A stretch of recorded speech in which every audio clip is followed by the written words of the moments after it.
Alhamdulillah, wassalatu wassalamu ala rasulillah wa ala alihi wa sahbihi wa man wallah.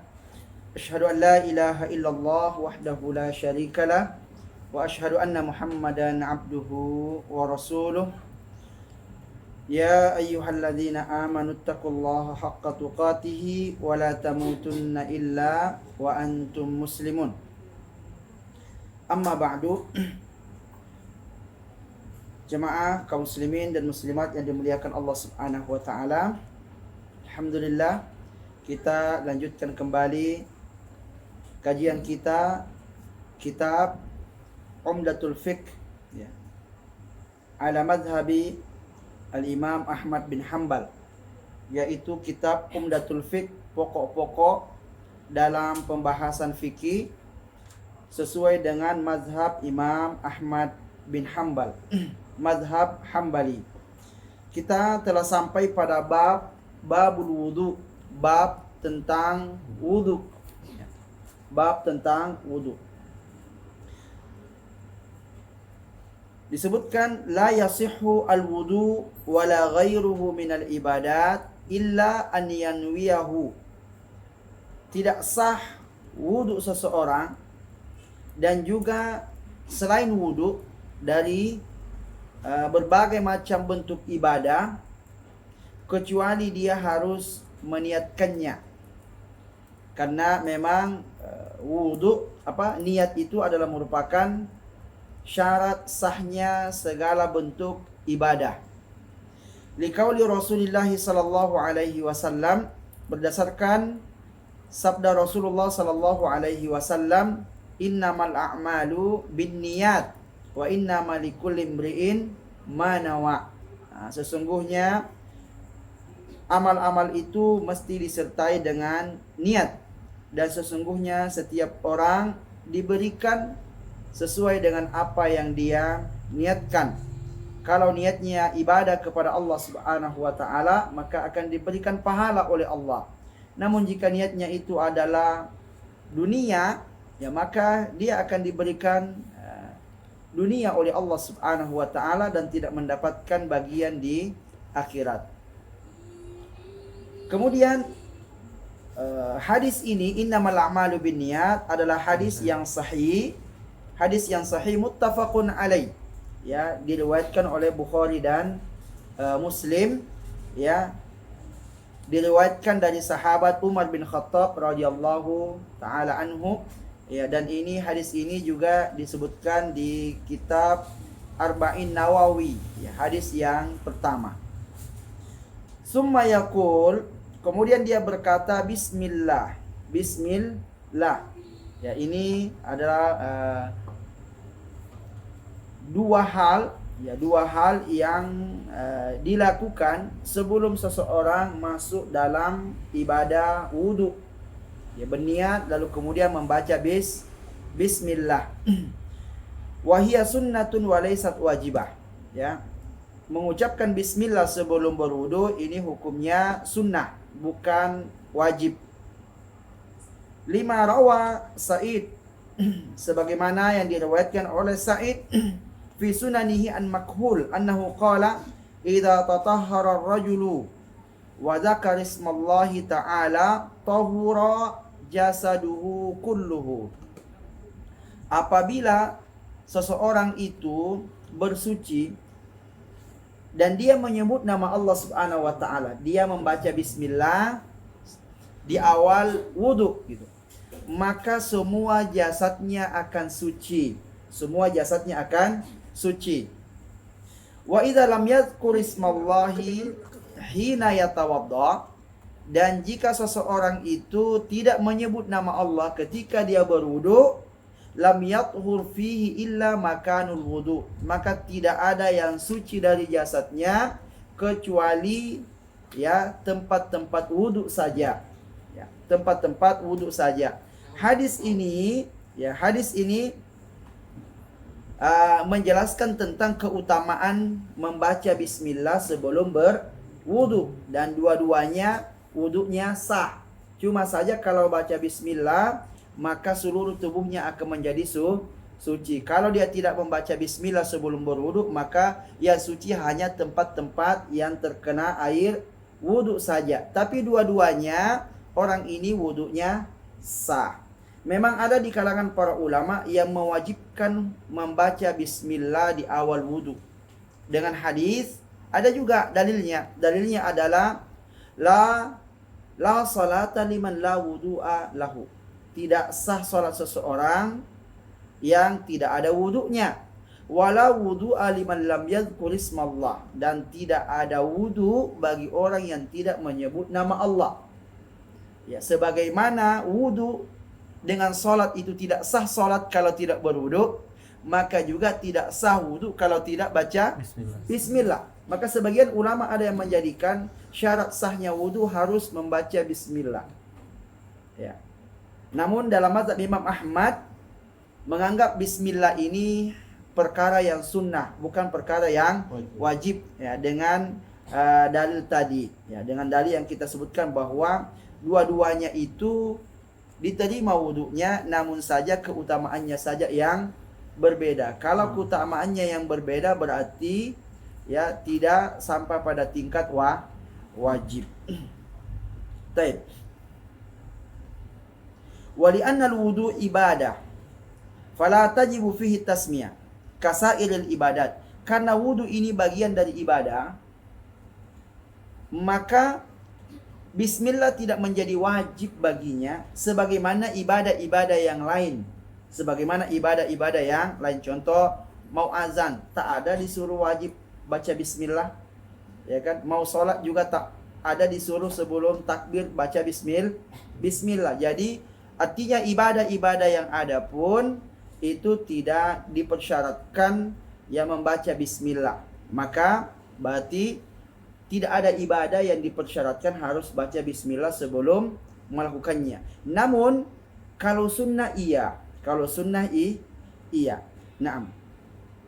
Maka fala tajibu fihi tasmiyah kat-tahara minan najasa. Maka tidak wajib baginya di dalam atau sebelum berwudu itu membaca bismillah sebagaimana ketika kita bersuci dari najis. Contoh, kita mau cebok, kan ini bersuci dari najis ya. Habis kita buang air besar, kan nggak harus baca bismillah sebelum kita bersuci dari najis tersebut ya. Kalau ini kan bersuci dari hadas. Naam. Wa anhu juga ada riwayat dari Imam Ahmad annaha wajibatun ma'az zikri, ya. Wajib jika diingat, kalau lupa nggak ada masalah gitu, tidak ada masalah. Ya, dengan dalil tadi la wudu liman lam yadhkur ismallahi alaihi. Namun Imam Ahmad mengatakan laisa yasbutu fi hadza hadisun wa la a'lamu fihi hadisan lahu isnadun jayyid. Ya. Bagi Imam Ahmad, hadis yang mengatakan tidak ada wudu bagi orang yang tidak menyebut nama Allah, bagi beliau hadis ini tidak sahih. Tidak sahih. Ya, karena tidak sahih, maka tidak bisa dipakai. Kalau dia tidak dipakai, berarti kandungan atau hukum yang terkandung di dalamnya tidak berlaku. Maka kita menggunakan hadis yang lain. Ya, kita temukan hadis yang lain itu hanya menjelaskan keutamaan saja.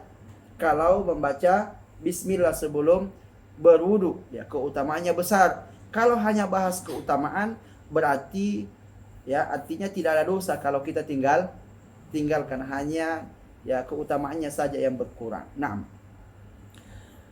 baik. Kemudian berikutnya, setelah seseorang membaca bismillah, beliau sambung wa yaghsilu kaffaihi salasan. Kemudian ya mencuci telapak tangan 3 kali. Mencuci telapak tangan 3 kali. Summa yatamatmat. Kemudian setelah itu berkumur-kumur. Wa yastansyiq, dan memasukkan air ke dalam hidung. Salasan 3 kali.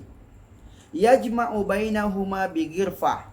Caranya dengan menggabungkan antara kumur-kumur dengan memasukkan air ke dalam hidung, dengan sekali ambil air di tangan gini, jadi separuh kumur-kumur, separuh masuk ke dalam hidung. Au salasin, atau membuatnya 3 kali 3 kali. Jadi ada 2 cara. Kalau berkumur-kumur bisa kumur-kumur dulu 3 kali, kemudian masukin air ke dalam hidung 3 kali. Jadi dipisah gitu ya. Boleh juga digabung. 3 kali kita ngambil air, tapi separuhnya masuk ke mulut, separuhnya masuk ke hidung. Jadi dua-duanya diperbolehkan. Maka penjelasannya, wa yaghsilu kaffaihi salasa, mencuci telapak tangan masuknya itu hanya sampai di pergelangan. Karena tangan itu dalam bahasa Arab dari ujung jari ini sampai sini. Ini namanya tangan semuanya. Nah, jadi kemudian dibagi-bagi gitu ya. Kalau sampai sini namanya kaf. Sampai di sini namanya kaf. Disebutkan wadhalika sunnah. Ya, mencuci kedua tangan sebelum di awal wudu itu hukumnya sunnah, bukan wajib. Sehingga kalau ada orang yang berwudu langsung berkumur-kumur, jangan kita tegur, ini salah wudunya ini.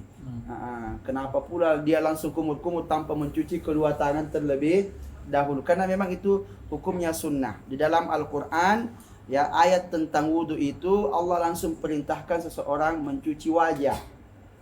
Allah mengatakan, idza kuntum ila salati faghsilu wujuhakum, cucilah wajahmu, wa aydiyakum ilal marafiq, dan tanganmu sampai siku, wamsahu bi ru'usikum, dan usaplah kepalamu, kemudian wa arjulakum ilal ka'bain, dan cuci kedua kakimu sampai lutut.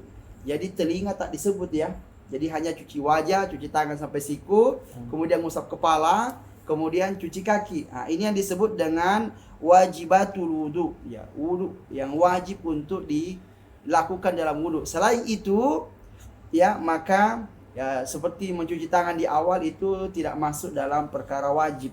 Ya, jadi dia hanya masuk dalam perkara sunnah, karena mencuci tangan ini dilakukan oleh Rasulullah tanpa beliau perintahkan. Maka di antara dalilnya bahwa Rasulullah itu mencuci kedua tangannya atau kedua telapak tangannya 3 kali di awal wudu adalah hadisnya Utsman bin Affan. Hadisnya Utsman bin Affan, di mana Utsman bin Affan pernah minta kepada budaknya air, siapkan saya air wudhu. Lalu kemudian setelah itu Utsman bin Affan memulailah berwudhu dengan mencuci kedua telapak tangannya 3 kali, ya. Kemudian ya sampai habis Utsman bin Affan mencontohkan cara berwudhu. Setelah selesai, lalu kemudian dia mengatakan seperti inilah wudhunya Rasulullah sallallahu alaihi wasallam. Maka dengan itu tentu apa yang dilakukan oleh Utsman bin Affan itu tidak sesuai dengan yang ada di dalam Al-Quran. Artinya ada tambahan dari yang ada di dalam Al-Quran. Maka pokok pembahasannya bahwa Utsman mencuci kedua telapak tangannya 3 kali di awal. Kemudian berikutnya beliau mengatakan, wali anna liyadaini alatu naqlil ma ilal a'dha. Kenapa mesti mencuci tangan di awal walaupun itu tidak diperintahkan dalam Al-Quran? Karena kalau seandainya tangan ini tak dicuci, dia kan yang akan digunakan untuk memindahkan air ke anggota wudhu yang lain. Kalau dia tidak bersih, ini akan merusak daripada anggota wudhu yang lainnya. Kalau pemanya ada kotorannya, ada najisnya, ya dia gosok di muka, nanti mukanya ikut jadi najis gitu kan. Maka oleh karenanya sangat dianjurkan seseorang itu ketika berwudhu dimulai dari mencuci kedua tangan. Kemudian berikutnya beliau mengatakan summa yatamatmat wa yastanshik salasan, ya. Kemudian kemudian orang yang ingin berwudu itu ya berkumur-kumur dan memasukkan air ke dalam hidung 3 kali. Yajma'u bainahuma bighirfa. Ya, cara memasukkan airnya itu dengan mengumpulkannya ya dalam satu cidukan. Jadi satu cidukan saja dipakai untuk berkumur-kumur plus memasukkan air ke dalam hidungnya. Ini sunnah. Ini sunnah. Lianna Nabi sallallahu alaihi wasallam tamatmada wastansyaqa salasan. Ya, karena Rasulullah sallallahu alaihi wasallam beliau berkumur-kumur dan memasukkan air ke dalam hidung 3 kali, ya, dengan 1 kali cedukan. Namun ada juga dalam dalam hadis yang lain bahwa Rasulullah sallallahu alaihi wasallam, ya, tamatmada wastansyaqa bi salasi ghurafatin. Nabi sallallahu alaihi wasallam berkumur-kumur dan memasukkan air ke dalam hidung dengan 3 kali cedukan. Jadi 3 kali kumur-kumur, 3 kali untuk hidung. Jadi semuanya 6 kali, ya. Ada juga yang hanya sekali untuk 2. Jadi sekali kumur plus hidungnya. Nah, maka kedua-duanya ini adalah boleh untuk dilakukan. Namun apa hukumnya berkumur-kumur dan memasukkan air ke dalam hidung? Ini juga diperselisihkan oleh para ulama, dan di sini dalam mazhab Hambali itu mengatakan hukumnya wajib. Hukumnya wajib karena mulut dan hidung itu bagian daripada wajah. Bagian daripada wajah. Ya. Karena Al-Qur'an hanya mengatakan cuci wajahmu, ya. Dan wajah ini, apakah mulut itu bagian dari wajah? Iya, bagian dari wajah. Dan beliau mengatakan mulut ini bagian dari wajah bagian depan, walaupun ke dalam gitu, ya. Walaupun ke dalam. Jadi hidung juga ini masih dianggap bagian depan, bukan bagian dalam. Bagian dalam dari wajah, tetap bagian luar katanya. Mana buktinya? Ya, buktinya katanya, ya, beliau di sini menyebutkan ada 5 bukti bahwa mulut itu bagian dari wajah bagian depan. Mikrofonnya nggak kedengeran, boleh? Mungkin posisinya Ustaz. Agak dikit Ustaz. Kalau nggak susah aja. Kurang naik nanti. Coba Ustaz. Ya. Oh, memang agak susah. Berarti kita pegang ini, ya. Nah, ini sudah ini. Oke. Jadi ada 3 alasan bahwa ada 5 alasan bahwa mulut dan hidung itu adalah bagian wajah bagian luar.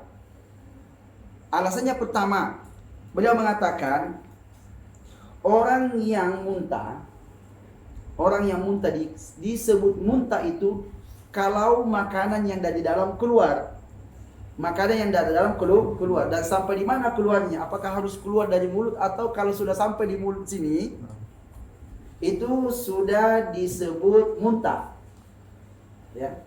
Kita katakan kalau makanannya itu sudah keluar ke mulut, sudah berada di dalam mulut, sudah melewati tenggorokan sini keluar, maka itu sudah muntah namanya.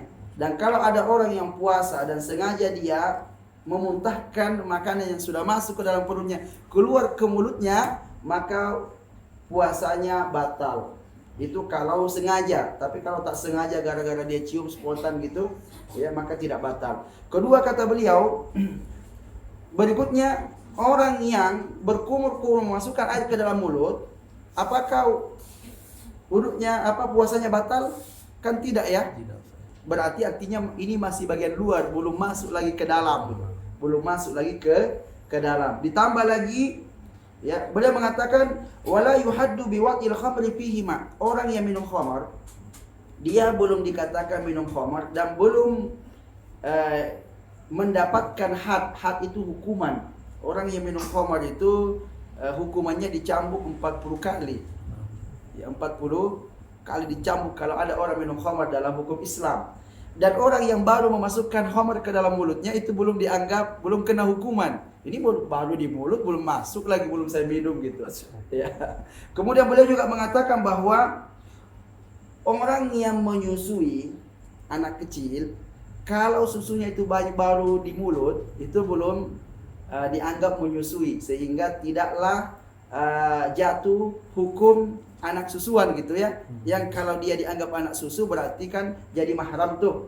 Ya, tapi kalau air susunya hanya di mulut, belum masuk ke dalam, itu hukum anaknya ini belum jadi anak susuan. Nah, kemudian yang terakhir dia mengatakan bahwa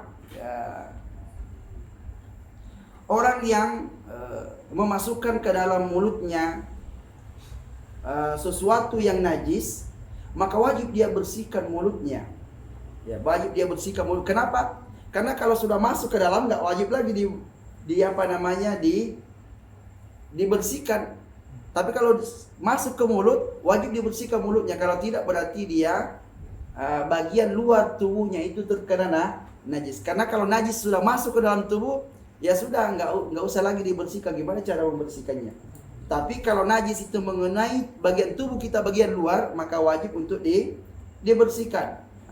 Orang kalau masukkan ke dalam mulutnya najis, maka mulutnya ini kita katakan hukumnya wajib dia bersihkan. Berarti mulut masih dianggap bagian luar.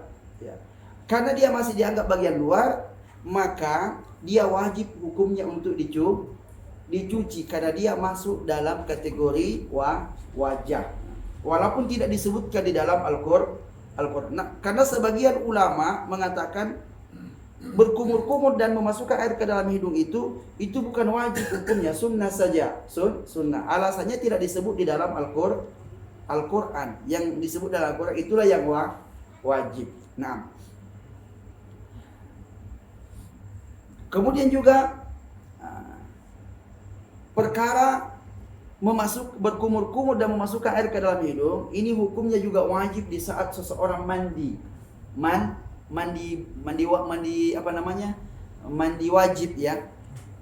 Karena mandi wajib itu kan disebut mandi yang sempurna kalau semua anggota tubuh bagian luarnya terkena air. Maka kata beliau wajibnya di saat mandi jauh lebih besar dibanding wajibnya di saat berwudu. Karena di saat berwudu itu hukumnya sebagian ulama mengatakan sunnah, berkumur-kumur, sebagian mengatakan wajib. Tapi kalau dia mandi wajib, maka ini hukumnya lebih wajib lagi dibanding ketika berwudu. Sebab ya, orang yang mandi wajib semua tubuhnya bagian luar terkena air. Maka bagian mulutnya itu wajib kena air. Bagian lubang hidungnya itu wajib kena air kalau seseorang mandi wajib. Maka disebutkan di sini antara at-tahara as-sughra wa at-tahara al-kubra. Tahara sughra tahara kecil, bersuci kecil dan bersuci besar. Kalau bersuci kecil itu maksudnya wudu, kalau bersuci besar itu maksudnya mandi. Nah, kemudian beliau mengatakan ya, di antara dalil yang menyatakan bahwa berkumur-kumur dan memasukkan air ke dalam hidung itu hukumnya wajib adalah hadis-hadis Nabi Shallallahu Alaihi Wasallam. Di antaranya, man tawadda'a falyastansir. Siapa yang berwudu hendaklah dia masukkan air ke dalam hidungnya. Kemudian li Abi Daud, dalam riwayat Abu Daud mengatakan falyaj'al fi anfihi ma'an. Hendaklah seseorang itu kalau berwudu ya menjadikan ada air yang masuk ke dalam hidungnya. Waliyastansir, kemudian setelah itu dia keluarkan. Jadi memasukkan air ke dalam hidung itu istilahnya istinsyaq. Kalau dikeluarkan namanya istinsar. Kemudian Nabi Shallallahu Alaihi Wasallam juga mengatakan man tawadda'a falyastansyiq. Siapa yang berwudu hendaklah dia masukkan air ke dalam hidungnya. Ya. Wa qala, dan juga Rasulullah SAW bersabda istansiru marrataini balighataini aw salasan. Ya. Hendaklah kalian memasukkan air ke dalam hidung kalian ya dengan balighataini. Balighataini dengan mubalaghah, dengan serius. Jangan cuma bagian depan saja, tapi sampai ke dalam-dalam. Jadi diisap gitu ya, sampai ke dalam. Kecuali kalau dalam keadaan puasa. Ya, kalau dalam keadaan puasa jangan kencang-kencang ke dalam. Nanti lewat gitu kan. Masuk ke dalam tenggorokan, batalulah puasa kita. Tapi kalau tidak puasa disuruh balik fil istinsyaq illa an takuna sa'iman. Hendaklah kamu serius dalam memasukkan air ke dalam hidung kecuali dalam keadaan puasa. Dan itu biasanya rasanya agak sakit gitu ya. Ya. Nah, tapi orang-orang yang pernah mencoba itu awal-awal aja sakit katanya. Nanti kalau sudah lama-lama enggak lagi. Jadi kalau di antigen santai saja gitu. Nah, kemudian berikutnya summa yaghsilu wajhahu salasan. Kemudian setelah itu dia cuci wajahnya 3 kali. min manabiti sya'rir ra'si. Nah, di sini beliau menjelaskan tentang ukuran wajah, mulai dari tempat tumbuhnya rambut dari atas, ya, ila man hadara minal lihyaini, sampai kepada jenggot, ujung jenggot yang tergantung, ya. Wadzakni, dan juga pada dagu, ya. Wa ila usulil uzunaini, dan sampai kepada, ya,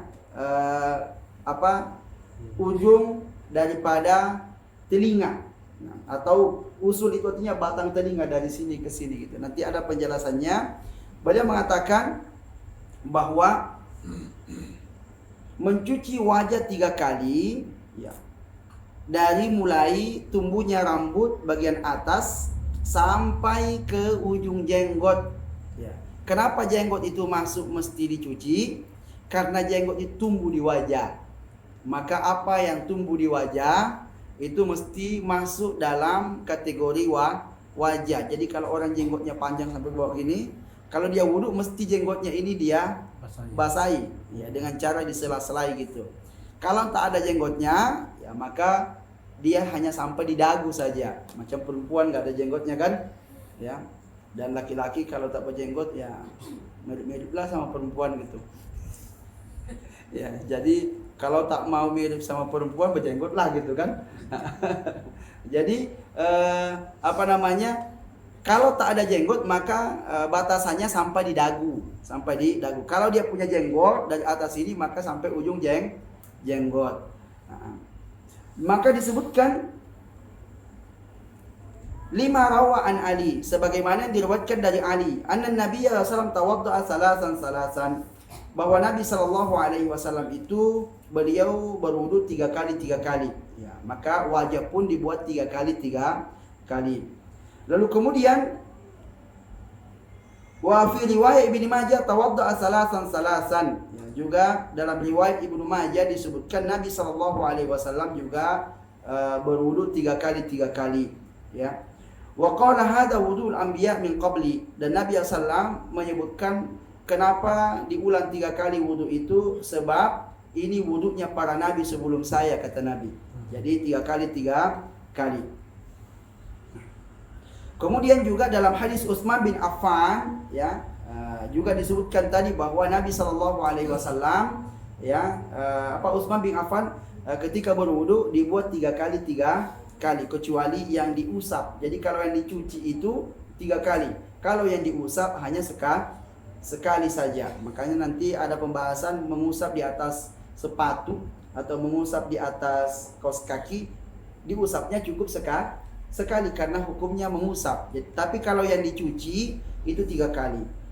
Nah, kemudian beliau mengatakan min manabiti sya'ri ra'si, dimulai dari tumbuhnya rambut.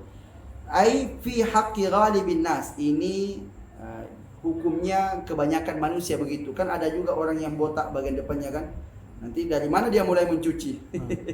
Nah, kalau dia umpamanya botak di sini nggak ada rambutnya, apakah dari belakang sini di tengah-tengah kepalanya dia harus mulai mencuci? Maka beliau mengatakan ini maksudnya untuk kebanyakan manusia yang normal, tumbuh rambutnya itu biasanya di bagian atas ini kan. Nah, jadi kalau orang yang botak nggak masuk lagi tuh, itu pengecualian. Nah, kemudian wala yu'tabaru kullu ahadin fi nafsihi. Tidak semua orang katanya menganggap dan mengukur pada dirinya pribadi, tidak. Ini hukum kebanyakan atau mayoritas orang begitu. Kemudian ghasala ila haddi manabiti asy-sya'ri fil ghalib wal aqra alladhi yanzilu sya'ruhu fi wajhihi yaksilu minhu alladhi yanzilu an haddil ghalib. Kalau seandainya ada orang juga, ya, selain daripada botak, mungkin terlalu subur rambutnya sampai di bagian depannya ini ada rambutnya yang tumbuh. Bagaimana orang seperti itu? Apakah dia juga mencuci mulai dari sini saja? Kita katakan tidak, ya. Dia mesti naik ke atas. Jadi seperti itu. Mesti dia naik ke atas, dia cuci. Ya, jadi ini hanya pembahasan tentang mayoritas kepala itu ditumbuhi rambut mulai dari mana. Ya, jadi yang tidak normal yang keluar dari mayoritas itu, maka kalau ada orang yang rambutnya terlalu subur sampai ke bawah ke bagian jidatnya, maka tetap dia harus cuci dari atas sedikit. Kalau ada orang yang botak sampai ke belakang, tetap berada di bagian depan itu yang dicuci. Nah, kemudian berikutnya wa yukhallilu lihyatahu, hendaklah dia menyela-nyelai jenggotnya. Menyela-nyelai jenggotnya. In kanat kasifa, jika jenggotnya itu tebal. Jika jenggotnya tebal, wajib hukumnya diambil air khusus untuk menyela-nyelai jenggotnya, karena dikhawatirkan air itu nggak sampai masuk ke dalam kulit, ya, maka mesti disela-selai. Nah, li'anna Nabi sallallahu alaihi wasallam yukhallilu lihyatahu, karena Nabi sallallahu alaihi wasallam kalau berwudu beliau menyela-nyelai jenggotnya, karena jenggot Nabi sallallahu alaihi wasallam itu kasifah, disebut kasifah itu lebat, ya, dan panjang. Itu sifat daripada jenggot Rasulullah sallallahu alaihi wasallam. Wa in kana tasiful bashara lazimahu ghusluhu. Kalau jenggotnya itu tipis, wajib dicuci, enggak cukup disela-selai, wajib dicuci sampai benar-benar basah. Tapi kalau jenggotnya itu tebal, maka disela-selai jenggot itu dengan air. Nah, baik. Kemudian berikutnya, summa yaghsilu yadayhi ilal mirfaqaini salasan. Kemudian lanjut, ya. Tapi tadi disebutkan juga penjelasan bahwa haddul wajhi, ya, batasan wajah itu dari tempat tumbuhnya rambut sampai ke dagu. Kemudian dari telinga ke telinga luasnya, jadi panjangnya dari atas ke bawah, kemudian dari samping ini dari kalau kita coba-coba di sini ada tulang di sini, ya, tulang di sini, inilah batasan daripada wajah. Nah, lalu kemudian berikutnya, ya, beliau mengatakan summa yaghsilu yadayhi ilal mirfaqaini salasan. Lalu kemudian, ya, setelah mencuci wajah sempurna 3 kali, dia mencuci kedua tangan sampai ke siku 3 kali, ya. Wa yadkhulul mirfaqaini fil ghusli, dan siku itu wajib masuk. Jadi makanya kalau mencucinya harus melewati siku.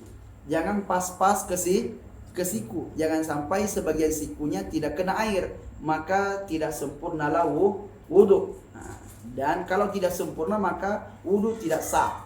Maka oleh karenanya kalau mencuci batasan-batasan anggota wudu itu bagusnya dilebihkan. Abu Hurairah radhiyallahu anhu itu kalau berwudu dia lebihkan. Kalau kaki sampai betis dia dia cuci. Kalau tangannya sampai ke atas ini dicuci. Apa alasannya? Alasannya nanti pada hari kiamat anggota wudu itu akan bercahaya. Maka siapa yang mau memperpanjang cahayanya, kata Abu Hurairah, maka lebihkan air wudu itu dari batasannya. Nah, biar cahayanya sampai sini gitu kan. Kalau kaki sampai betis cahayanya gitu. Karena anggota tubuh yang terkena air wudu itu kelak nanti pada hari kiamat bercahaya. Dan dari situlah Nabi SAW akan mengenali umatnya. Nah, jadi nanti umat yang lain tak bercahaya anggota-anggota wudunya. Sebagaimana Nabi SAW dikatakan, bagaimana engkau mengenali ya Rasulullah umatmu nanti pada hari kiamat? Sedangkan manusia dikumpulkan dari mulai Nabi Adam sampai akhir gitu. Kalau mereka sudah campur di situ, gimana kita mengenali ini umatku? Ini umatku. Maka jawaban Nabi SAW mengatakan, bagaimana kalau ada kuda hitam dalam satu kandang, lalu kemudian di situ ada kuda Ghurran muhajjalin. Ghurran muhajjalin itu artinya kaki-kakinya itu berwarna putih. Jadi badannya warna hitam tapi kaki-kakinya ini putih. Kemudian bagian depannya di sini juga ada putih. Kadang ada kuda itu bagian depannya ada putihnya gitu. Yang lain semuanya berwarna hitam, tapi ada satu ekor kuda dan itu kudamu, ya, kaki-kakinya 4 itu berwarna putih dan kemudian bagian kepalanya juga ada warna putih. Bisakah kamu mengenal kudamu? Oh iya tentu bisa saya kenal kuda. Oh ini kuda saya, mudah saya mengenalnya. Maka Nabi mengatakan begitulah nanti umatku pada hari kiamat. Ya, mereka bercahaya, ya, apa namanya, tangannya, kemudian kakinya dan wajahnya min asaril wudu, karena pengaruh air wudu. Nah, kemudian berikutnya ويجب غسل المرفقين لأن جابر قال كان النبي صلى الله عليه وسلم إذا توضأ أمر الماء على مرفقيه. Wajib mencuci siku, ya, mencuci siku. Jadi sikunya itu masuk dalam kewajiban mencuci, karena Jabir berkata Nabi SAW itu kalau berwudu beliau melewatkan, ya, sikunya dengan air. Jadi kalau dicuci sikunya ini lewat gitu, air wudhu itu melewati siku, berarti siku hukumnya wajib dicuci. Karena kan bahasa dalam Al-Qur'annya itu mencuci tangan sampai siku. Sampai siku itu maksudnya apa? Apa sikunya masuk apa enggak gitu? Maka jawabannya sikunya mesti masuk, wajib untuk dicuci. Kadang-kadang ada orang yang bajunya sini aja gitu kan, jadi ya sampai sini aja, entah masuk nggak bagian bawah itu kan. Nah, ini perlu diperhatikan dengan baik gitu. Diperhatikan dengan baik apakah siku kita itu benar-benar basah atau hanya sebagian saja yang basah. Kemudian berikutnya summa yamsahu ra'sahu ma'al uzunain. Kemudian mencuci atau mengusap kepalanya bersama dengan kedua telinga. Sebab di dalam Al-Quran itu tidak disebutkan telinga. Allah hanya mengatakan wamsahu biru'usikum, dan usaplah kepala kalian. Telinganya mana? Ya, disebutkan Rawa Abdullah ibnu Zaid fi sifati wudu'in Nabi sallallahu alaihi wasallam. Abdullah bin Zaid, ya, meriwayatkan tentang sifat wudu Rasulullah sallallahu alaihi wasallam. Qala, ya, beliau berkata, artinya Abdullah bin Zaid berkata, famasaha ra'sahu, Nabi SAW mengusap kepalanya, biyadaihi, dengan kedua tangannya, fa'aqbala bihima wa adbara, Nabi SAW, ya, dengan kedua tangannya itu didorong ke belakang, kemudian habis itu dorong lagi ke depan lagi dengan kedua tangannya. Bada'a bi muqaddami ra'sihi, Nabi memulai dari bagian depan kepala, hatta dhahaba bihima ila qafahu, hingga kemudian sampai di bagian apa namanya ini? Tengkok. Kemudian summa raddahuma ila al-makani alladhi bada'a minhu, kemudian Nabi SAW kembalikan lagi kedua tangannya ke tempat semula, Ya. Muttafaqun alaih. Hadis ini muttafaqun alaih. Ini adalah riwayat tentang bagaimana Nabi mengusap kepala. Jadi bukan hanya sekedar gini aja, gitu ya. Karena dalam mazhab Syafi'i memang dibolehkan seseorang untuk berwudu dengan cara seperti itu. Sebab Al-Qur'an mengatakan wamsahu bi. Bi itu artinya diartikan sebagian. Jadi usaplah sebagian kepala. Lalu kemudian dalam mazhab Abu Hanifah sebagian itu berapa? Dia mengatakan separuh. Yang Syafi'i mengatakan enggak separuh lah, yang penting ada, ya kan? Maka paling tidak kena tempat tumbuhnya rambut, paling tidak 3 helai rambut gitu kan, sudah dapatlah itu sebagian kepala gitu. Maka cukup gini-gini aja. Jadilah itu, ya. Jadilah itu apa namanya, paling minimalnya begitu, ya, paling minim. Tapi orang-orang pilih yang paling minimal gitu kan. Paling minimal pula orang apa namanya, usap kepalanya gitu. Maka di sini disebutkan bahwa ada beberapa ahli bahasa, diantaranya Ibnu Burhan, ya, karena ini mesti ahli bahasa yang menjelaskan makna bi di situ itu apa gitu. Maka ada seorang ulama ahli bahasa namanya Ibnu Burhan mengatakan, man za'ama anna al-ba lit-tab'id faqad jaa ahlul lugha bima la ya'rifunahu. Siapa yang menafsirkan ba di situ artinya sebagian, maka dia telah membawa sebuah ilmu yang tidak dikenal oleh ahli bahasa katanya. Ahli bahasa ini beliau ingin membantah pendapat yang mengatakan bahwa sebagian kepala itu boleh. Ya. Jadi dalam mazhab Imam Ahmad itu mengusap kepala mesti semuanya, tidak cukup kalau hanya sebagian saja. Nah, kemudian ya dia berdalil sunnah Rasulullah ketika beliau berwudu seperti itu. Berarti sunnahnya Rasulullah itu menafsirkan ayat. Ya, dan memang urutan menafsirkan ayat itu pertama ayat ditafsirkan dengan ayat. Kalau ada. Ya, kalau ada. Kemudian yang kedua ayat ditafsirkan dengan hadis. Ayat ditafsirkan dengan hadis. Ada enggak ayat ini ditafsirkan dengan ada hadis Rasulullah SAW yang menjelaskan bagaimana beliau mengusap kepala. Ya, Rasulullah tidak mengusap sebagian kepala.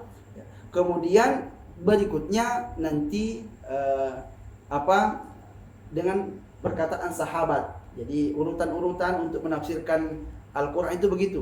Nanti terakhir baru menafsirkannya dengan bahasa Arab. Jadi jangan langsung menafsirkan Al-Quran pakai bahasa Arab. Oh, maksudnya ini bi ini artinya sebagian. Nah, ini kan artinya langsung menafsirkan Al-Quran dengan bahasa Arab. Ya, dia melewati beberapa tahapan-tahapan. Seandainya ya ini ditafsirkan dengan cara Nabi berwudu, maka tentu orang tidak akan berselisih di dalam masalah ini. Ya, tentu semuanya akan mengatakan, oh berarti mengusap kepala itu semuanya dan tata caranya sudah jelas dan diriwayatkan oleh muttafaqun alaih, jelas hadisnya sahih. Kemudian berikutnya ma'al uzunaini, ya, mengusap kepala itu bersama dengan kedua telinga. Kenapa dengan kedua telinga? Liqaulihi sallallahu alaihi wasallam, berdasarkan sabda Nabi, al-uzunani minar ra'si. Kedua telinga itu bagian dari kepala. Kedua telinga bagian dari kepala. Maka kalau mengusap kepala langsung pindah ke telinga gitu. Jadi setelah dari depan ke belakang, dari belakang ke depan langsung pindah ke telinga. Ya. Warawat Ar-Rabi. Ya. Ini berdasarkan hadis yang diriwayatkan oleh Ar-Rabi. Anna Nabiyya sallallahu masaha bi ra'sihi. Nabi SAW kalau berwudu mengusap kepalanya. Wa sadghaihi. Sadghaihi itu disebutkan yang bagian sini. Yang bagian di atas telinga, telinga. Kemudian wa uzunaihi dan kedua telinganya mashatan wahidatan, sekali mengusap. Kan orang kalau berwudu itu kalau dia cuma bagian sini ke sini, kan bagian sini ke sini, ya kan? Kan bagian sini belum diusap kan? Maka diusap juga bagian sini, lalu kemudian pindah ke telinga gini. Nah, jadi ada 3 yang diusap, ya. Jadi kepala dari depan ke belakang gini, kemudian dari belakang ke depan lagi, kemudian ini namanya di samping sini namanya sadghun.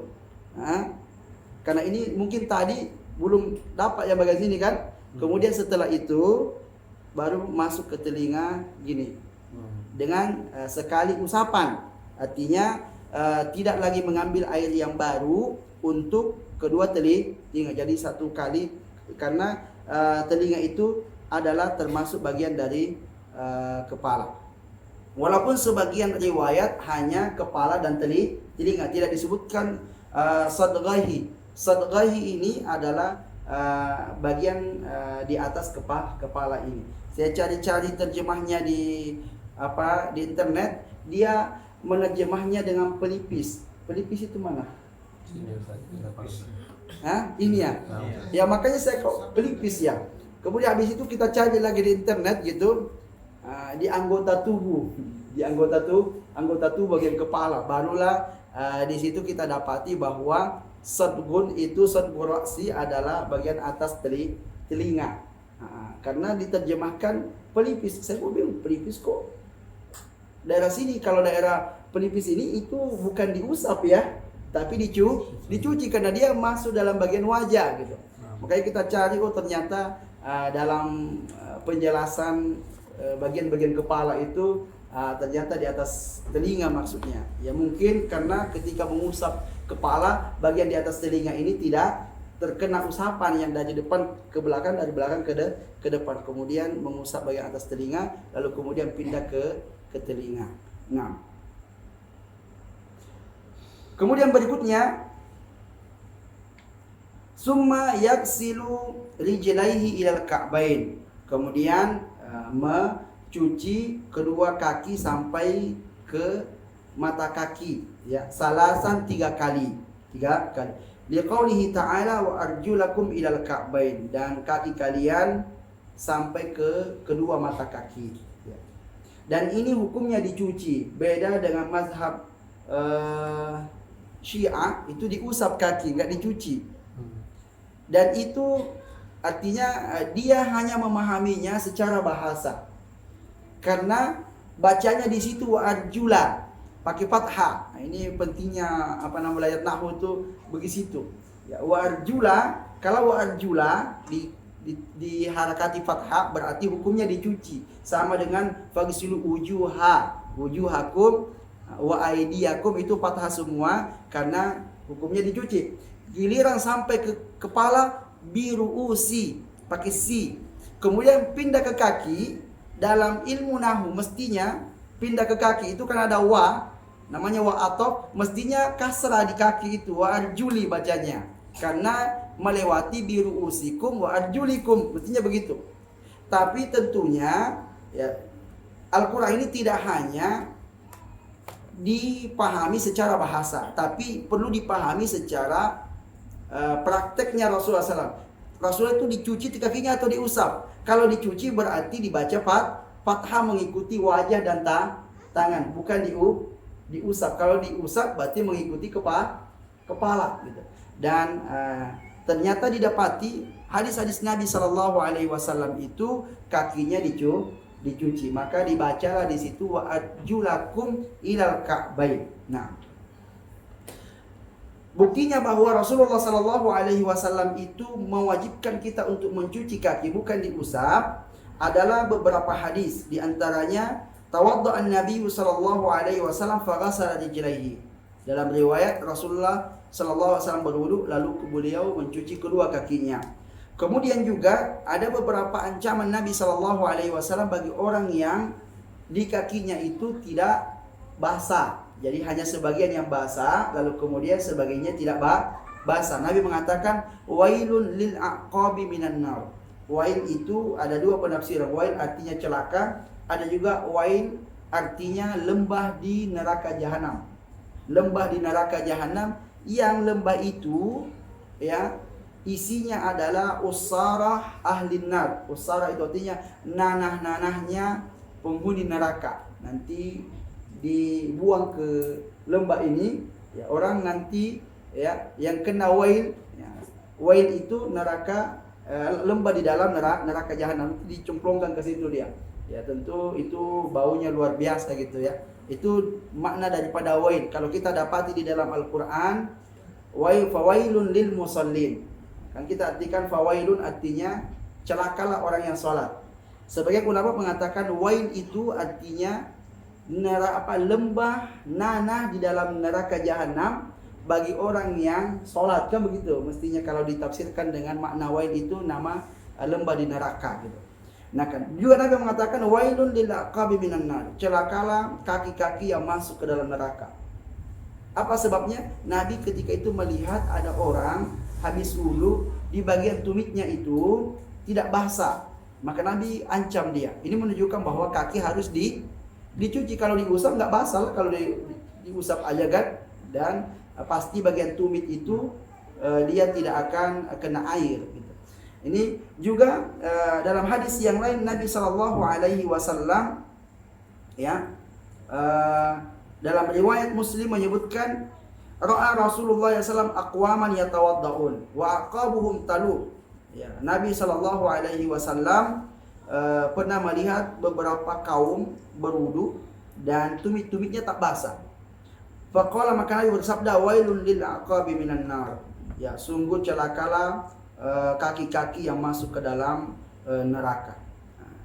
Ini semua hadis-hadis ini ya menjelaskan bahwa kaki mesti dicuci. Nah, dan dicuci 3 kali. Lalu kemudian wa yukhallilu asabi'ahuma, dan menyela-nyelai sela-sela jari-jari kaki itu ya. Liqaulin Nabi sallallahu alaihi wasallam, berdasarkan sabda Nabi sallallahu alaihi wasallam, lil Laqit ibni Saburah, ya, kepada Laqit bin Saburah, Nabi bersabda, asbigil wudu, sempurnakan wudumu, wa khallil al asabi, dan celah-celailah ya, sela-selailah jari-jari itu. Dan dalam hadis yang disebutkan Rasulullah menyela-nyelainya dengan kelingking gini, jadi kaki, jadi satu-satu diginiin, supaya tujuannya adalah memastikan bahwa sela-sela jari-jari itu basah terkena air. Nah, hadis ini juga Imam Malik rahimahullahu taala pernah ditanya, apa hukum menyela-nyelai jari-jari kaki dalam berwudu? Beliau menjawab, pertama, jawabannya tidak ada sunnahnya. Tidak ada sunnahnya menyela-nyelai jari-jari kaki itu. Ya. Lalu kemudian ada muridnya yang pernah membaca hadis ini. Nah, lalu kemudian setelah majelis selesai, dia datang kepada Imam Malik mengatakan, wahai Imam, saya punya sunnah dalam masalah ini. Ya, maka kemudian muridnya ini bacakan hadisnya. Lalu Imam Malik mengatakan hadisun hasan. Hadis ini hasan. Hadis ini hasan. Lalu kemudian beberapa hari kemudian ada lagi yang bertanya padanya, apa hukum menyela-nyelai jari-jari kaki, wahai Imam? Maka Imam Malik menjawab, hukumnya sunnah. Jadi artinya Imam Malik ya, ketika beliau berfatwa, ya bisa saja fatwanya itu salah kan? Sehingga kalau fatwanya salah, kemudian dia menemukan hadis yang sahih, maka dia akan rubah mazhabnya gitu. Mazhab pertamanya bukan sunnah gitu. Mazhab kedua sunnah. Ini menunjukkan bahwa kita tidak boleh fanatik kepada imam-imam mazhab itu, tapi kita lihat pada dalil-dalil yang mereka gunakan dalam menyimpulkan hukum-hukum pada pendapatnya. Nah, kemudian summa yarfa'u nazarahu ila sama. Disebutkan bahwa setelah berwudu, mencuci kedua kaki 3 kali dan menyela-nyelai jari-jari kaki, mengangkat wajahnya ke langit. Dia menghadap ke langit. Nah, jadi disebutkan idza faragha min wudu'ihi tsumma yaqul. Kemudian setelah itu dia berdoa, ya membaca doa. Apa doanya? Doanya adalah asyhadu an la ilaha illallah wahdahu la syarikalah wa asyhadu anna Muhammadan abduhu wa rasuluh. Ini doa setelah wudu. Boleh juga setelah ini ditambah Allahumma ja'alni minat tawabin wa ja'alni minal mutatahhirin. Ini riwayat yang lain. Tapi kalau membaca doa ini sudah jelas keutamaannya dengan membaca syahadat ini. Apa keutamaannya? Fatahallahu lahu abwabal jannah. Allah akan bukakan untuknya pintu-pintu surga as-samaniyah yang 8. Karena pintu surga itu ada 8. Yadkhulu min ayyiha sya'. Dia masuk dari manapun dia kehendaki. Sudah terbuka 8 yang masuk, terserahlah mau masuk lewat mana. Ya. Nah, ini adalah suatu keutamaan yang besar, amal kecil tapi pahalanya besar, keutamaannya besar. Jangan sampai kita lalai ya mengucapkan doa ini. Dan doa ini diucapkan sambil kita menghadap ke langit. Jadi menghadapkan wajah ke langit. Namun kalau seandainya enggak menghadapkan wajah ke langit juga tidak jadi masalah. Sebab ya hadisnya itu mutlak, setelah berwudu dia baca doa ini. Sebetulnya bukan doa, ini zikir gitu ya. Zikir karena tak ada makna mintanya. Dia hanya mengatakan asyhadu an la ilaha illallah wahdahu la syarikalah wa asyhadu anna Muhammadan abduhu wa rasuluh. Ada juga hadis yang lain seperti hadis tentang perempuan ya, kalau dia sudah sholat 5 waktu, kemudian puasa di bulan Ramadan, keluarkan zakat hartanya kalau punya, kemudian dia mentaati suaminya, ya, maka keutamaannya apa? Dipersilakan masuk ke dalam surga, ya, dari pintu manapun yang dia kehendaki. Nah, tapi ini kan amalannya agak berat ya. Nah ini sholat, kemudian puasa, kemudian zakat, nggak disebutkan haji, ya. Nah, kemudian ditambah mentaati suami, dan ini kayaknya yang paling ditekankan dalam hadis ini, mentaati suami, maka akan dipersilakan baginya masuk ke dalam surga dari pintu manapun, ya, yang dia kehendaki, ya. Jadi perempuan itu mudah masuk surga. Nah, cuma yang terakhir itu yang agak berat gitu kan. Mentaati suami. Di sini kadang-kadang kalau urusan sholat, puasa, zakat dia lolos gitu. Tapi pas di giliran yang keempat, mentaati suami, di situ kadang-kadang dia tak lolos gitu. Ya, sebab Nabi SAW mengatakan banyak wanita yang masuk neraka itu apa sebabnya? Sebabnya karena mereka kufur. Ditanya kufur kemana? Kufurnya apa? Kufur kepada suami. Suami. Naam. Likufrihin al-ashir. Maka untuk suami-suami kalau mau masuk surga dari pintu manapun, ini diamalkan gitu. Kalau perempuan berarti 2 peluangnya kan, taati suami sama amalkan doa ini gitu. Baik. Kemudian ya, sampai di sini selesai penjelasan tentang berwudu. Lalu kemudian beliau masih menambahkan lagi wal wajibu min dzalika. Nah, beliau mau merincikan dari tata cara wudu yang sempurna dari awal itu. Beliau ingin membedakan mana yang wajib, mana yang sunnah di antara wudu tadi. Beliau mengatakan al wajibu min dzalika an-niyah. Dari penjelasan tadi tentang tata cara berwudu yang sempurna, yang wajibnya itu satu, niatnya. Niat, karena niat itu adalah syarat, sehingga ini wajib hukumnya ada. Kemudian yang kedua wal ghuslu marratan. Yang kedua yang wajib dalam berwudu itu mencucinya sekali-sekali. Jadi sekali itu hukumnya wajib. Kalau kurang dari sekali nggak wudu namanya kan. Jadi yang sekalinya itu hukumnya wajib. Yang kedua hukumnya sunnah. Yang ketiga itu yang sempurna. Dan Nabi katakan bahwa wudu 3 kali itu adalah wudunya para nabi-nabi sebelumku. Nah. Dan Nabi SAW telah mencontohkan 3-tiganya ini. Pernah Nabi SAW wudu sekali-sekali saja. Pernah juga Nabi wudu 2 kali. Pernah juga Nabi wudu 3 kali.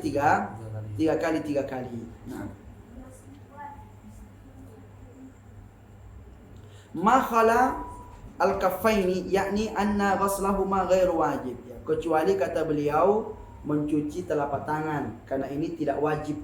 Adapun yang lainnya yang wajib-wajib itu mulai dari wajah, ya, sekali-sekali itu hukumnya wajib, karena itu yang minimal. Lalu kemudian wa mashur ra'si kullihi, mengusap kepala semuanya, ini fardun, hukumnya wajib. Wajib. Kemudian berikutnya adalah tartibul wudu ala ma zakarna. Melaksanakan wudu secara tertib sesuai dengan yang disebutkan. Jangan sampai ada yang mulai dari kaki gitu kan. Kaki dululah, habis itu tangan baru kepala. Jadi kita mulai dari bawah ke atas gitu. Nah, ini tak boleh. Harus sesuai dengan urutan yang disebutkan di dalam Al-Qur'an. Ya.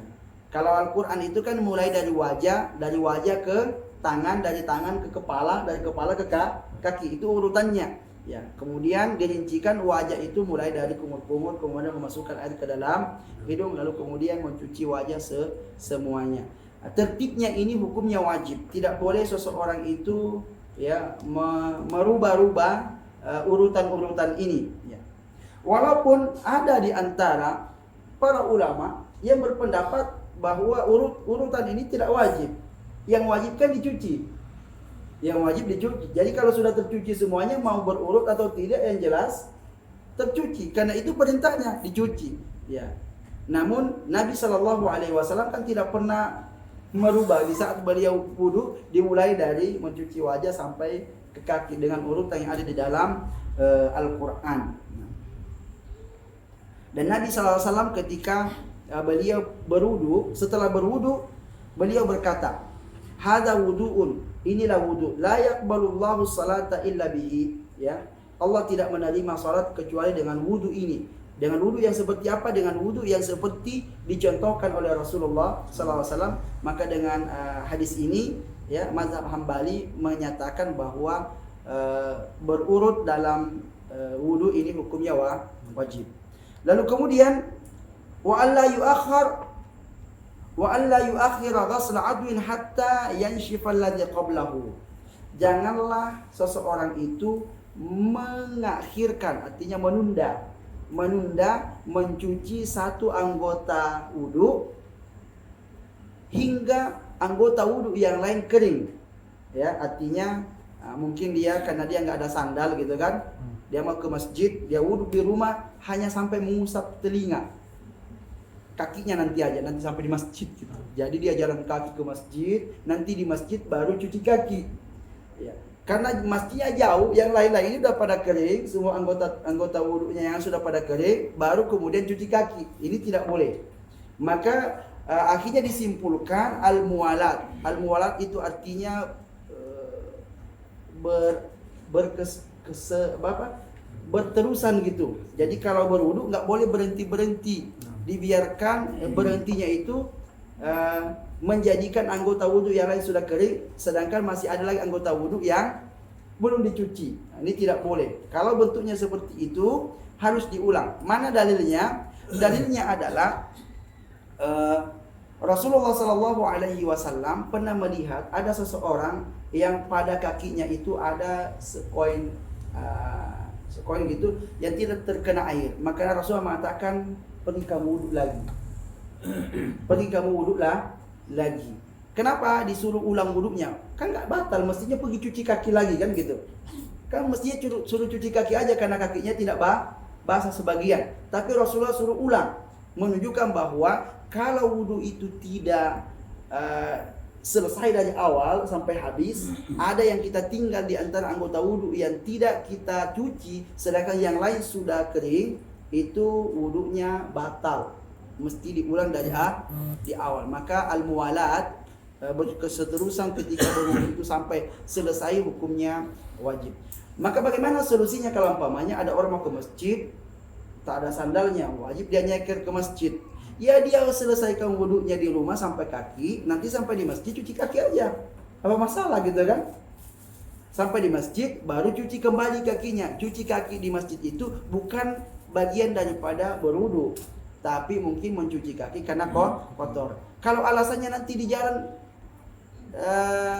ada najis, dia injak najis, bagaimana? Kan tidak membatalkan wudu. Orang injak najis di jalan itu tidak membatalkan wudu, ya. Tetapi namanya kakinya kena najis. Kalau kaki kena najis, ya cuci kaki, bukan suruh wudu kan? Bukan suruh wudu, cuci kaki. Kalau umpamanya kita sudah wudu, ternyata kita pegang sesuatu yang najis, batal wudu? Tidak batal wudu. Tapi anggota wadang kita ini najis, wajib dicuci. Anggaplah kita sudah berwudu, anak kita itu boleh nggak kita pergi cuci pantatnya gitu setelah wudu? Boleh. Wudu batal? Tidak batal. Tidak batal, karena wudu itu batal dengan apa? Apa penyebab wudu batal? Karena ada hadas. Hadas, bukan karena najis, karena hadas. Jadi makanya dibedakan membersihkan najis dan membersihkan hadas, itu beda. Kalau membersihkan hadas dengan cara berwudu atau mandi, ya kan? Kalau membersihkan najis dengan cara menghilangkan najisnya, ya, menghilangkan najisnya. Nah, tapi kalau sudah wudu kemudian kita kencing, itu namanya hadas. Jadi keluarnya kencing dari tubuh kita namanya hadas, bukan karena kencing itu najis, bukan. Maka oleh karena kalau air kencing juga dinyatakan najis, maka oleh karenanya kita wajib cebok gitu kan. Kalau enggak makanya tidur itu yang nyenyak itu pembatal wudu, hadas itu. Hadas. Tapi kan kalau kita habis tidur enggak harus pergi mandi kan? Supaya cukup pergi berwudu saja dan tak ada yang harus dicuci. Beda kalau kentut. Kentut itu nggak najis, tapi dia hadas. Jadi kalau kita kentut nggak diwajibkan kita pergi cebok dulu, ya.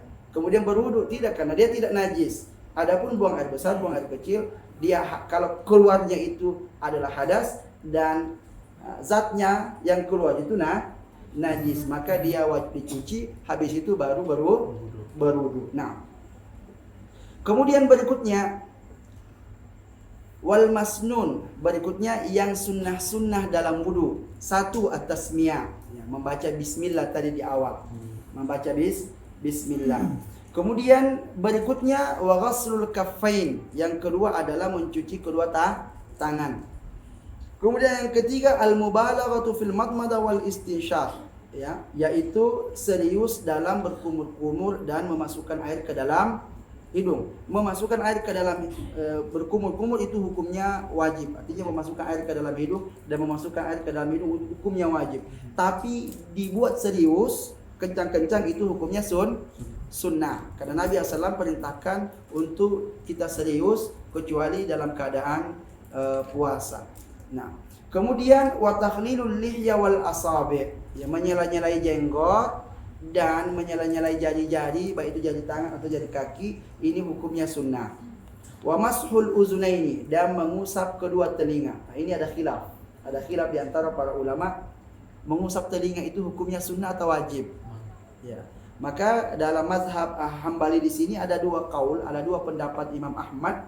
Satu mengatakan wajib, satunya mengatakan sunnah. Tapi beliau mengatakan kalau seandainya ada orang lupa untuk mengusap telinga, wudunya tetap sah. Itu pendapat Imam Ahmad. Jumhur ulama itu mengatakan mengusap telinga hukumnya sunnah karena tidak disebutkan di dalam ayat. Yang ada di dalam ayat adalah mengusap kepala, telinga tidak ada. Nah, maka tapi kenapa ketika kita berwudu Rasulullah mengusap kedua telinganya? Berarti itu hanya kategori sunnah, tidak masuk dalam kategori wajib. Maka penulis kitab ini mengikuti mazhab atau pendapat yang pertama dari Imam Ahmad yang mengatakan hukumnya sunnah. Ya, karena dua pendapat Imam Ahmad, ada yang mengatakan sunnah, ada yang mengatakan wajib. Kenapa dikatakan wajib? Ya, karena disebutkan, ya, hukum al-uzunani minar ra'si, ya, telinga itu bagian dari kepala, gitu kan? Bagian dari kepala. Kalau mengusap kepala hukumnya wajib, berarti mengusap telinga juga hukumnya wajib karena dia bagian dari kepala. Sebetulnya ini adalah pendapat yang kuat sebetulnya. Ya, sebetulnya ini adalah pendapat yang kuat yang mengatakan bahwa mengusap telinga itu hukumnya wajib karena dia bagian dari kepala. Nah, kemudian ghuslul mayamini qabla al-mayasir, ya, mencuci bagian kanan lalu kemudian kiri, ini hukumnya sunnah saja. Kalau seandainya ada orang berwudu, kirinya dulu dicuci, kemudian kanannya nggak ada masalah. Ya, tapi ada banyak hadis Nabi SAW itu menjelaskan bahwa Rasulullah SAW itu suka memulai dari kanan lalu kemudian kiri. Di antaranya Nabi itu fitana ulihi, pakai sandal. Jadi kanannya dulu dimasuki kemudian kiri, itu sunnah. Kemudian fitarajulihi, dalam menyisir rambut aja Rasulullah sisir yang bagian kanan dulu, kemudian bagian kiri. Lalu kemudian fituhurihi, dalam bersucinya, ya, baik itu mandi ataupun berwudu, ya dimulai dari kanan. Jadi semuanya hukumnya, ya, sunnah memulai dari kanan lalu kemudian kiri. Kecuali jika, ya, perkara-perkara yang jorok, yang kotor, maka dari kiri. Ya, sama kalau umpamanya mau masuk WC, tangan kiri kan, kaki kiri kan, karena WC kotor, di luar bersih. Keluar masjid kaki kiri kalau keluar masjid, ya. Karena antara masjid dengan luar masjid, yang dalam masjid kan lebih utama dibanding di luar. Jadi kalau keluar kaki kiri kalau keluar dari masjid.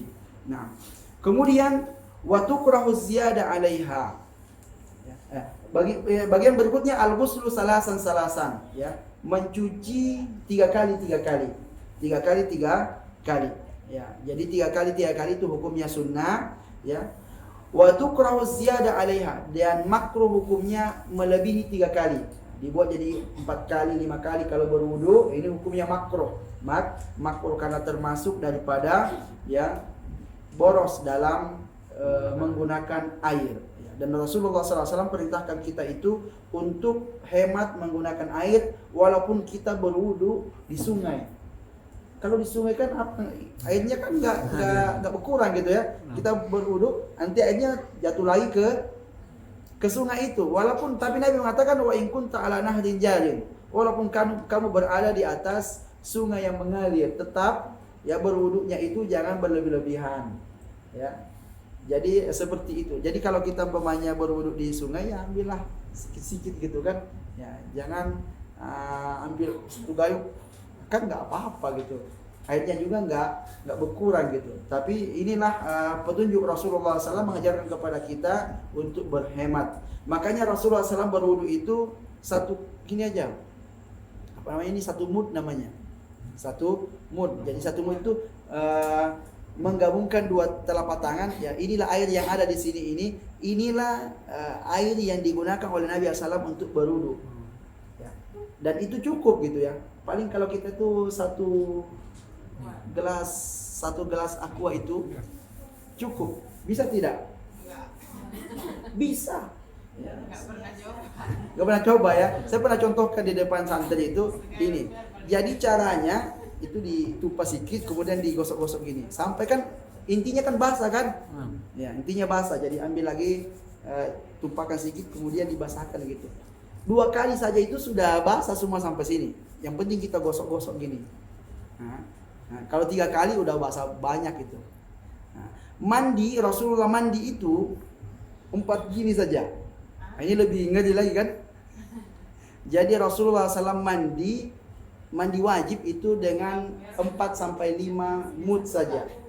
Nah, itu berapa kira-kira? 2 botol air aqua.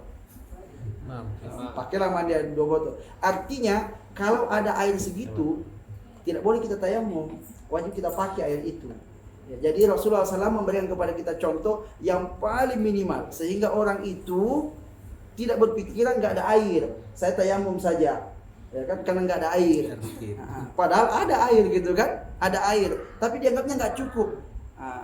Seberapa banyak yang kamu harus pakai air lalu kemudian cukup mandi? Kan mandi itu perintahnya semua anggota badan kita ini basah, nggak harus pakai sabun, pakai sampo. Kalau itu nggak cukup lah, ya kan? Ya, jadi kalau mandi wajib itu nggak usah pakai sabun sama pakai sampo, ya cukup basahi aja semua tubuh ini selesai gitu, selesai. Nah, dan itu cukup, atau 1 botol air yang 1,5 liter ya, itu cukup insya Allah mandi. Jadi kalau ada air segitu di rumah jangan tayamum gitu ya. Kalau kita lihat aja, wah 1 ember, cukup kan? Nah, tayamum aja kita kalau gitu. Nah, kemudian berikutnya al-israf fil ma, yukrahul israf fil ma, ya, dimakruhkan berlebih-lebihan atau boros menggunakan air. Ini jadi ada 2 yang makruh, ya. Lebih dari 3 kali mengulang wudu, lebih dari 3 kali, dan kalau 3 kali pun, tapi kalau terlalu banyak itu juga makruh gitu. Kemudian berikutnya wa yusannu siwak, disunahkan juga bersiwak di saat berwudu, karena Nabi asal mengatakan laula an asyqa ala ummati la amartu bisiwak inda kulli wudu, seandainya tidak berat bagi umatku maka saya akan perintahkan, kalau diperintahkan berarti hukumnya wajib gitu, maka saya akan perintahkan kepada umatku untuk bersiwak setiap kali dia berwudu dan setiap kali dia sholat. 2 kali gitu kan, berwudu siwak, mau sholat siwak lagi, ya. Dan Rasulullah SAW itu urusan bersiwak ini sangat-sangat beliau sukai. Nah, jadi entah berapa kali Rasulullah dalam sehari itu bersiwak, karena Nabi mengatakan as-siwak madharatun lil fam wa mardatun lir rabb. Bersiwak itu adalah pembersih mulut dan mendatangkan ridho Allah. Ini yang kedua, ini yang Nabi SAW sangat senangi, bukan hanya sekedar supaya bersih mulutnya, tapi mendatangkan ridho Allah. Hingga akhirnya Nabi mengatakan, saya itu bersiwak sampai saya khawatir gigi saya copot. karena saking seringnya bersiwak. Makanya Aisyah radhiyallahu anha ketika ditanya Nabi itu kalau masuk rumah pertama kali dilakukan apa? Jawabnya bersiwak. Jadi Nabi masuk bersiwak gitu. Sampai Nabi sudah sakaratul maut masih pengen bersiwak. Jadi ketika Abdurrahman namanya saudaranya Aisyah masuk ketika Rasulullah sudah berada di pangkuan Aisyah sakaratul maut, Nabi itu lihat ke siwaknya Abdurrahman. Aisyah langsung paham, oh beliau mau siwak ini. Maka Nabi mengatakan, Aisyah bertanya, mau siwak? Nabi katakan, karena nggak bisa bicara lagi. Habis itu Aisyah minta siwaknya, kemudian Aisyah gigit ujung siwak itu supaya lunak gitu ya. Awalnya nggak digigit, langsung dikasih aja kepada Rasulullah. Rasulullah agak susah untuk pakai siwak itu. Maka Aisyah mengatakan, ulayinuhu laka, apakah saya lunakkan ujung siwak itu untukmu? Kata Nabi. Maka Aisyah senang dengan itu. Aisyah mengatakan salah satu di antara hal yang membuat saya senang, sebelum Nabi SAW meninggal, antara air liurku dengan air liurnya bercampur. Ini kadang-kadang dipahami orang, apa maksudnya gitu ya? Apa ciuman atau apa gitu kan? Enggak, karena sisa air liurnya Aisyah itu berada di siwak itu. Itu maksud daripada Aisyah mengatakan air liur saya dengan air Nabi bercampur di saat beliau meninggal. Nah, dan disebutkan di sini wa yata'akkadu istihbabatu fi salasati mawadhi, dan lebih ditekankan lagi untuk bersiwak pada 3 tempat. Pertama, inda taghayyuril fam, ketika mulut ini berubah baunya, supaya segera mulut itu hilang baunya. Kedua, indal qiyami minan naum, ketika bangun tidur. Rasulullah SAW juga ketika bangun tidur untuk melaksanakan sholat malam, beliau bersiwak dulu. Kemudian indas salat, ketika sholat, ketika hendak sholat, Rasulullah SAW juga bersiwak. Dan Nabi SAW mengatakan tentang mulut yang berbau, innal malaikata ta'adza bima yata'adza bihin nas. Sesungguhnya para malaikat itu terganggu sebagaimana manusia terganggu dari bau mulut orang.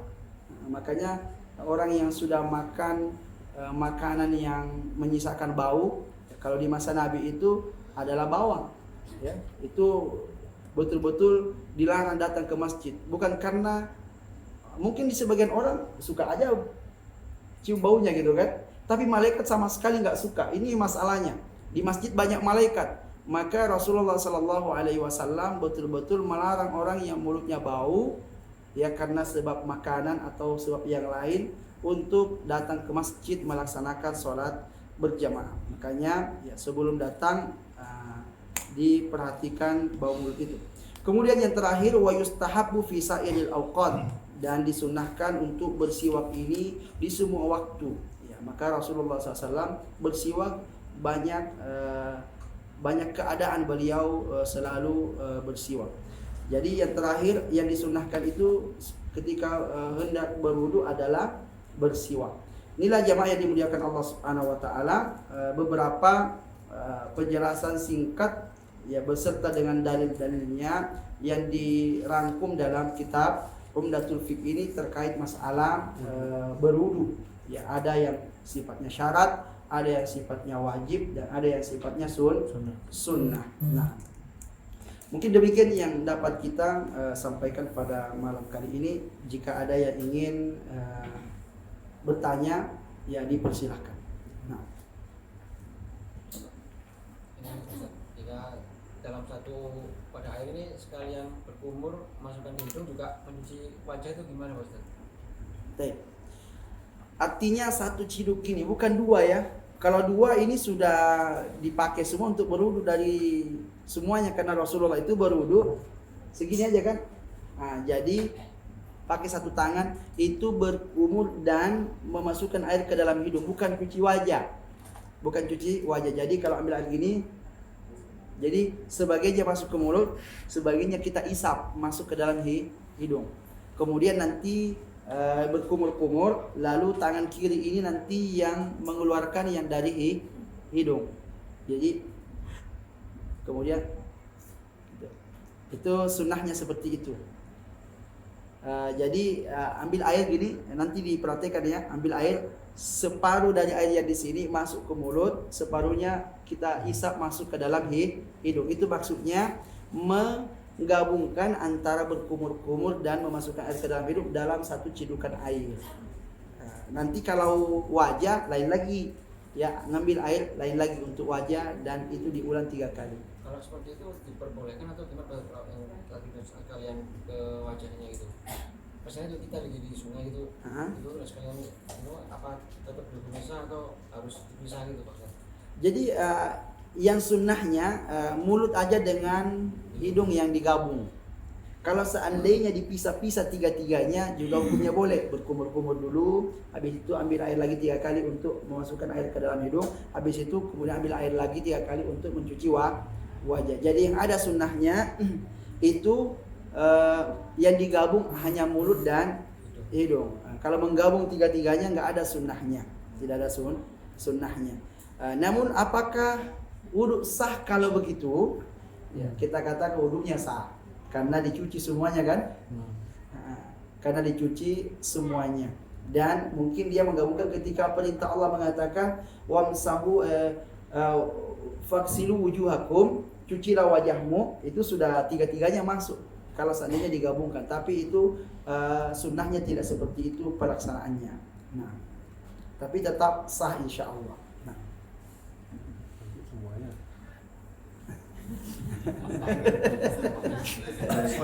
Iya, itu semuanya Ustaz. Anak-anak kan bisa begitu Ustaz. Iya, iya. Enggak mau repot-repot ya. Satu kali gitu, satu kali. Kan, Ya. kalau dibalik macam mana? Kan kita perlu di keran. Ya? Oh, di keran kan? Ya. Oh, kan dari siku ke bawah, bukan dari sini. Macam mana itu? Iya. Jadi itu sebetulnya perkaranya luas gitu. Tak harus juga dari ujung sini ke sini. Ya, tak harus. Walaupun bahasa Al-Qur'annya begitu, ya. Kemudian wa aydiyakum ilal marafiq, tangan ke siku gitu. Tangan sampai siku. Artinya karena kata-kata sampai itu dari sini mulai sampai sini kan. Kalau dari sini, nah ini dari siku ke tangan gitu kan. Tapi ya intinya kan dicuci. Intinya dicuci dan mencuci anggota wudhu itu bukan dengan cara dari begini harus begini baru begini, enggak, tapi caranya digosok-gosok.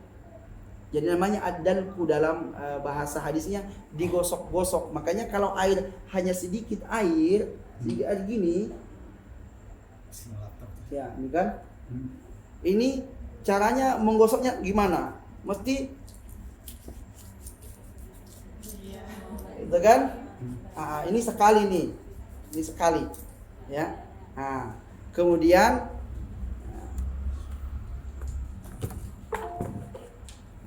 ini sekali. Jadi kalau 3 kali dibasah semua ini. Ini aja udah basah ini. Itu baru sekali. Kalau 2 kali, 3 kali. Jadi kalau caranya begini kemudian begini, ini nggak cukup, nanti nggak basah semua. Makanya digini-giniin supaya benar-benar basah. Nanti gitu pun di sebelah nanti ya ambil air sedikit saja digosok gini itu basah. Kalau diulang 3 kali ini belum berkurang lagi aja nih. Kayaknya cukup ini untuk berwudu ini. Jadi seperti itu ya. Jadi ini perkaranya tidak harus juga kalau berwudu harus dari ujung sini ke sini. Apalagi kalau air kerannya kemudian kita taruh di atasnya kemudian kita gosok gini. Tak ada jadi masalah. Yang penting tadi itu jangan kaki dulu kemudian tangan, itu tidak beraturan namanya. Kalau teknis untuk mencuci tangan itu ini tidak ada rinciannya dari Rasulullah SAW. Namun di antara para ulama ada yang mengaturnya begitu karena bahasanya dari tangan ke siku, berarti dari bawah ke atas. Tapi kan dalam bahasa lain Nabi itu gosok-gosok, berarti kalau digosok-gosok dari atas ke bawah banyak. Karena Nabi menggunakan air sedikit untuk berwudu, maka gosoknya itu banyak. Nah, baik. Izin bertanya Ustaz. Nah, tafadhali. Untuk mengusap wajah itu harus menggunakan dua tangan. Apa boleh kalau cuma menggunakan satu tangan, Ustaz? Nah, mengusap wajah sebetulnya menggunakan satu tangan. Kenapa? Kalau dua tangan nanti ngambil airnya banyak kali, ya kan? Jadi ngambil air satu aja. Karena Rasulullah SAW kita sebutkan tadi wudhunya segini aja air. Kalau kita kan segini untuk satu kali wajah kan? Iya. Kalau 3 kali nyuci wajah 3 gini ya, udah lewat itu. Baru satu wajah itu, baru satu anggota wudhu kita sudah 3 kali. Nah, tambah ini 3 kali juga sudah 6. Itu bagi Rasulullah sudah dipakai mandi. Kita baru 2 anggota wudhu yang kita cuci gitu. Berarti caranya jadi umpamanya air ini umpamanya mau cuci wajah gitu. Gitu ya. Nah, itu insya Allah cukup ya segini. Nah, kalau gini kita pakai, udahlah habislah itu air semua. 1 ember baru selesai. Tapi boleh kan Ustaz? Hah? Boleh. Ya, artinya wudhunya sah, iya. Tapi tadi itu ada disebut makruh katanya, karena masuk kategori boros. Kalau lebih dari 4 itu makruh juga karena melebihi sunnah gitu ya. Yang sunnahnya 3 kali dibuat 4 kali, menyelisih sunnah dianggap juga makruh. Jadi 2 makruh, lebih dari 3 kali atau ada orang saya nggak lebih 3 kali aja, tapi airnya terlalu banyak. Nah, itu makruh juga gitu. Nah, baik. Tapi jadinya Fadal.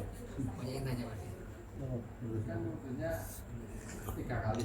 Ya. Usapannya itu kanan Biar dulu belakang 3 belakang. kali, selesai 3 kali, kemudian kiri 3 kali, atau sekali kanan, sekali kiri, sekali kanan, sekali kiri. Gitu ya. Teknis. Itu teknis aja. Tapi sunnahnya disebut bahwa Utsman bin Affan ketika mencontohkan beliau berwudu, kanannya 3 kali dulu, kemudian kirinya 3 kali.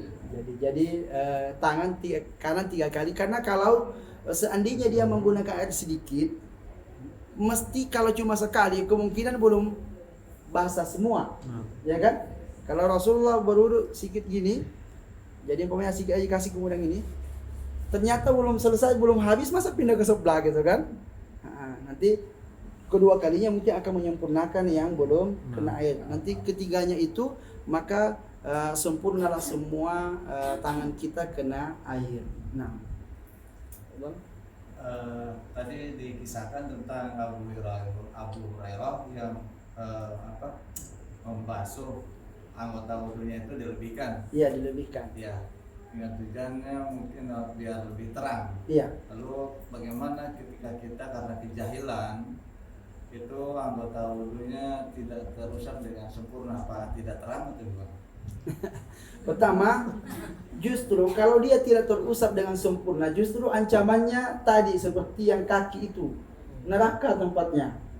Neraka tempat anggota wudhu yang tidak terkena air wudhu, ya, karena dia berimbas pada sholatnya. Sholatnya tidak diterima kalau wudhunya tidak sempurna.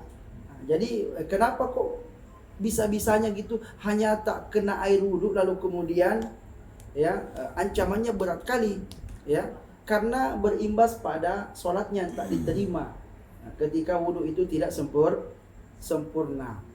Jadi justru tak ada cahayanya jadinya, karena dia menggunakan ancaman. Kalau tadi kan keutamaan ya kalau kurang itu dapatnya ancaman.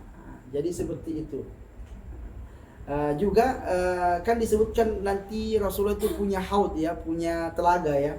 Dan di antara orang-orang yang diusir dari telaga itu ada juga umat Rasulullah yang diusir dari telaga. Kenapa Rasulullah tahu ketika dia mengatakan ummati, itu umatku, karena ada tandanya anggota wudhunya bercahaya. Tapi karena dia melakukan dosa yang lain, akhirnya dia terhalang. Ya, karena dia melakukan perbuatan bid'ah disebutnya kan.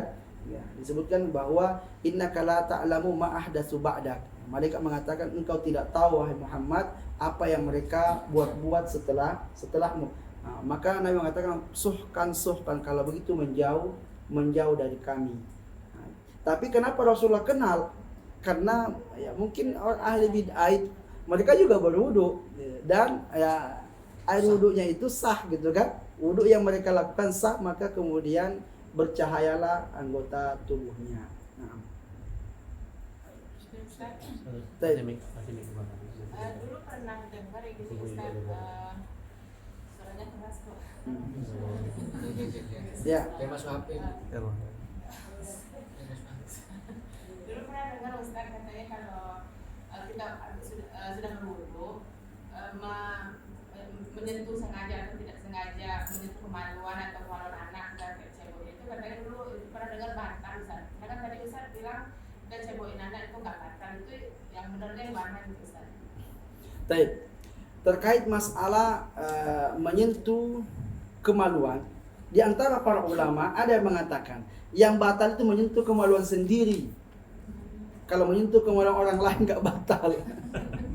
Ada di antara pendapat para ulama yang begitu dan itu dikuatkan dalam Sahih Fiqh Sunnah, itu menguatkan pendapat itu.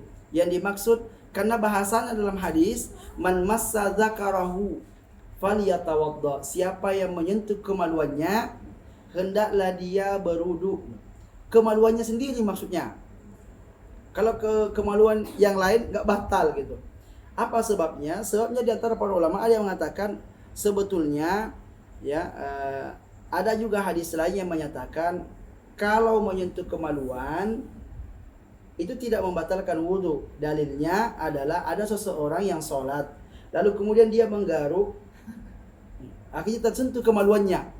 Setelah sholat, dia tanya kepada Rasulullah SAW, ya Rasulullah, tadi saya sentuh kemaluan saat garuk, menggaruk gitu. Maka Rasulullah mengatakan, hiya illa bid'atum minka. Nabi menjawab, itu kan juga bagian daripada anggota tubuhmu. Ini bahasa ini mengisyaratkan bahwa menyentuh kemaluan tak batal. Lalu kemudian ya para ulama itu ada yang berkesimpulan dengan teori namanya tarji. Tarji itu artinya mengambil satu hadis lalu yang lain dibuang. Jadi ada di antara para ulama yang berpegang dengan man massa dzakarahu falyatawadda, siapa yang menyentuh kemaluannya batalah wudunya. Batalah wudunya, berarti pokoknya menyentuh kemaluan batal. Ada yang mengatakan secara mutlak menyentuh kemaluan tidak batal secara mutlak dengan menggunakan dalil yang satu kan. Kemudian ada yang mencoba menggabungkan antara satu dengan yang dua ini dengan mengatakan menyentuh kemaluan yang membatalkan itu kalau dibarengi dengan syahwat. Kalau tidak dibarengi dengan syahwat maka tidak batal, seperti yang gatal tadi. Itu kan nggak ada syahwatnya gitu kan, ya. Maka menyentuh kemaluan itu ada dua kemungkinan. Kalau kita menyentuh kemaluan sama dengan menyentuh kepala, kan nggak ada syahwatnya itu, nggak ada syahwatnya. Kenapa ketika menyentuh kemaluan dengan syahwat ini memungkinkan atau memudahkan keluarnya mazi, mazi, yang itu yang membatalkan wudu itu. Kalau ketika keluar mazi, karena itu bagian daripada pembatal wudu.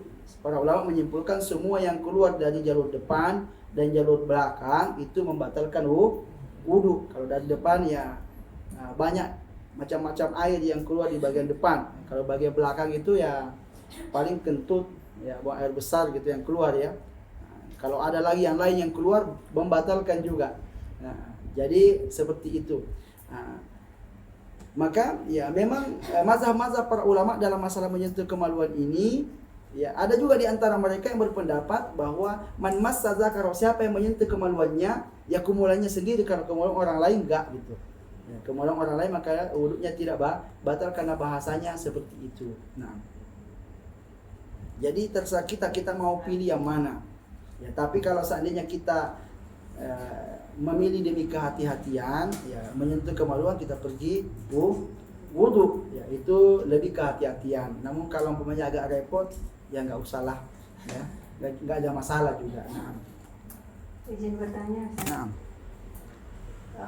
apabila kita mempunyai luka di tangan kayak gitu, apakah cukup diusap atau harus dicuci?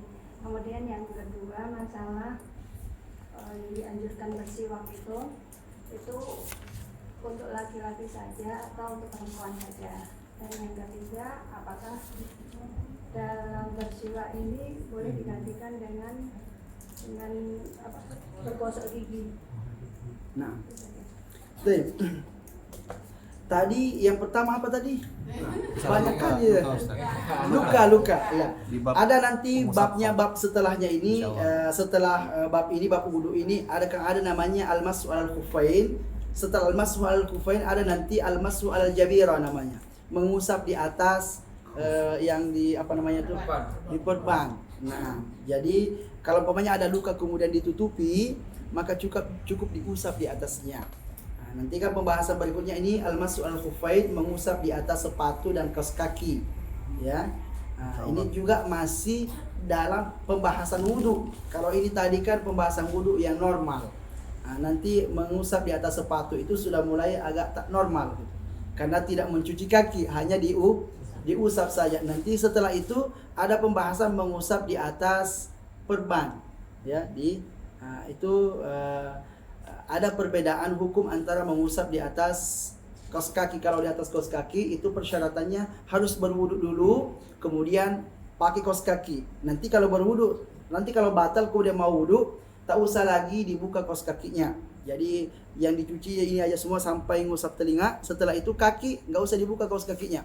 Ya, ambil air, basahi tangan, kemudian diusap gini, bagian atas kaki gini. Selesai sekali saja. Bukan bagian bawahnya ya. Nanti kalau bawahnya nanti bau pula tangan. Jadi kalau untuk jabirah tadi ini maka dia tidak dipersyaratkan harus berwudu dulu kemudian dipasang, nggak harus. Karena ini adalah darurat, maka hukumnya dia kalau bagian kanan yang ada luka, bagian kanan aja diusap begini, kena air begini, ya baru sudah. Kalau umpamanya bagian kiri ini nggak ada lukanya, bagian kiri aja yang dicuci dan yang lain dicuci. Untuk bagian ini maka diusap saja yang ada luka. Nah, baik. Kemudian berikutnya yang kedua, siwak. Siwak itu untuk laki-laki atau perempuan saja. Nabi mengatakan ummati. Nah, berarti masuk itu semua itu, ya, laki-laki ataupun perempuan. Karena Nabi mengatakan laula an asyqa ala ummati, seandainya tidak memberatkan atas umatku. Berarti kalau kata umat, laki-laki perempuan masuk. Kemudian ketiga, siwak. Siwak itu artinya membersihkan gigi. Adapun kayunya yang biasa dipakai oleh orang Arab itu namanya kayu arak namanya. Jadi kalau kita ke sana cari kayu siwak, nggak ada namanya kayu siwak. Yang ada kayu arak. Kayu arak ini adalah akar kayu yang tumbuh di sana, yang diambil, dipotong, kemudian dijadikan siwak. Kalau umpamanya di Indonesia ini ada akar kayu yang juga bagus, ya, bisa dijadikan, itu siwak juga namanya.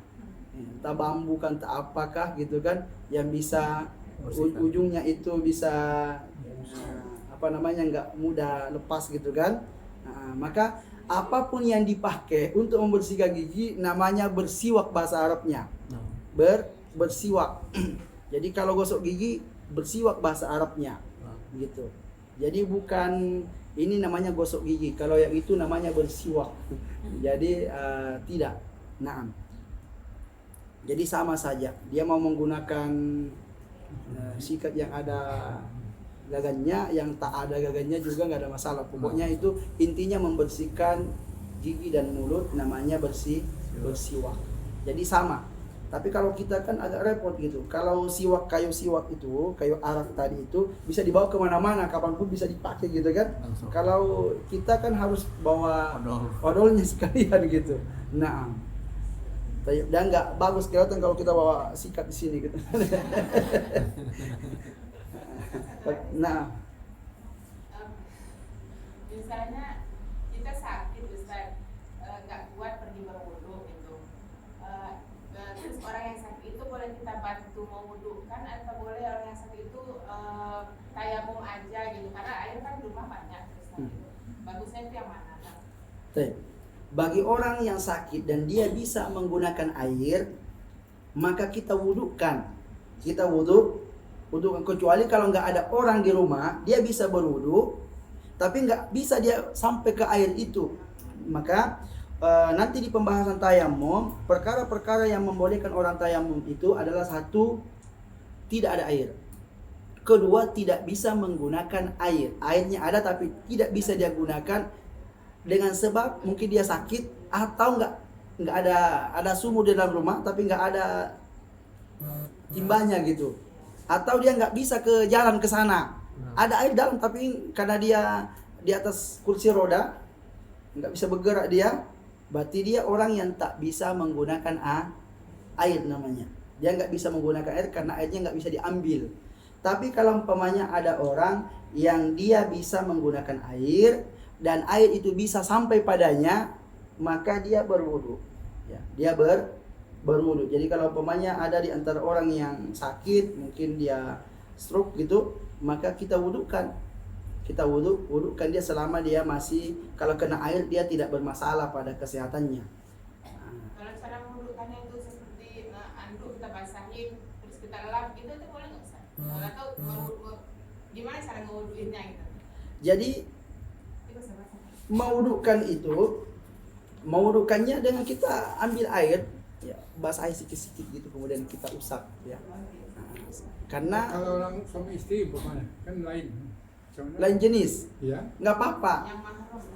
Nah, jadi suami istri itu sebetulnya kayak ini pembahasan yang khilaf juga di antara para ulama, menyentuh lawan jenis itu apa membatalkan wudu atau tidak, ya. Menurut Abdullah bin Abbas tidak, ya. Tapi menurut Abdullah bin Mas'ud membatalkan. Ini ada dua sahabat yang menafsirkan tentang bersentuhan lawan jenis itu membatalkan wudu atau tidak. Maka dalam hal ini kita kuatkan pendapatnya Abdullah bin Abbas, karena dia mendatangkan beberapa dalil-dalil pendukung. Selain daripada mentafsirkan ayat itu, dia mendatangkan dalil pendukung bahwa Aisyah radhiyallahu anha itu pernah bercerita bahwa Rasulullah sallallahu alaihi wasallam itu mencium beberapa istrinya lalu kemudian pergi sholat tanpa wudu. Lalu kemudian, ya, ketika itu Urwah bin Zubair berkata kepada Aisyah, mungkin kamu juga diantaranya gitu dicium sama Rasulullah. Lalu kemudian Aisyah tertawa-tawa. Jadi ini riwayat dari Abdullah bin Zubair. Abdullah bin Zubair ini kan anaknya Asma binti Abi Bakar. Jadi ponakannya Aisyah. Maka ini menunjukkan apa maksud Aisyah ketika Rasulullah, dia menceritakan Rasulullah itu biasa pergi ke masjid, kemudian mencium istrinya dan dia tidak wudhu lagi. Bahasa dia tidak wudhu lagi itu ingin memperjelas bahwa menyentuh lawan jenis itu tidak membatalkan wudhu. Itu yang diinginkan oleh Aisyah. Ya, bukan hanya sekedar ingin menjelaskan tentang Rasulullah itu suka cium istri gitu. Tapi ada hukum yang ingin dia sampai kalau Rasulullah suka cium istrinya itu mungkin bagi Aisyah ditutupi. Ini enggak enak lah kita bahas gitu kan. Dan itu umat akan tahu semua gitu. Rasulullah suka cium istrinya gitu. Tapi ada hukum yang ingin disampaikan oleh Aisyah. Dia mengatakan di ujung penjelasannya dia mengatakan dan Rasulullah tidak wudu lagi setelah cium istrinya. Berarti nggak batal kan? Tidak batal. Itu kemudian juga Aisyah radhiyallahu anha juga menjelaskan kadang Rasulullah SAW itu kalau sholat malam saya selonjorkan kaki di hadapan beliau. Nanti kalau beliau akan sujud, beliau akan raba kaki saya, kemudian kata Aisyah saya lipat gitu. Kemudian Rasulullah pun sujud. Nanti kalau Rasulullah berdiri lagi, karena Rasulullah berdirinya lama. Kalau gini-gini terus capek juga dia kan. Maka kata Aisyah, kalau Rasulullah sudah berdiri ke atas, saya selunjurkan lagi kaki di hadapan Rasulullah sallallahu alaihi wasallam. Juga ada Aisyah mengatakan, suatu malam saya kehilangan Rasulullah. Saya kehilangan Rasulullah karena kamarnya gelap. Kemudian saya bangun untuk meraba-raba. Ternyata saya temukan Rasulullah sallallahu alaihi wasallam lagi sujud dan kakinya itu dirapatin gitu. Paham ya? Jadi ketika Nabi sujud, kedua kakinya itu dirapatin gini. Itulah dalil bahwa kalau kita sujud, kaki kita di bagian belakang itu dirapatkan, bukan dilebarin gini. Ya. Nah, itu dalilnya. Ini juga artinya Aisyah pegang kaki Rasulullah SAW dan Rasulullah lagi sholat lagi. Enggak dia mengatakan jangan disentuh, saya lagi sholat. Ya, jadi suami istri boleh untuk saling mewudukkan antara satu dengan yang lain. Nah, Cukup ya. oke. Nah, baik, kita coba kan karena masih pembatal ini belum sampai kita pada bab pembatal baru sifat wudu. Nah, nanti kan setelahnya akan datang pembatal wudu. Nah, kita cukupkan sampai di sini. Wassallallahu ala nabiyyina Muhammadin wa ala alihi wa sahbihi wasallam. Subhanakallahumma wa bihamdika asyhadu an la ilaha illa anta astaghfiruka wa atubu ilaik. Wassalamualaikum warahmatullahi wabarakatuh. Waalaikumsalam warahmatullahi wabarakatuh.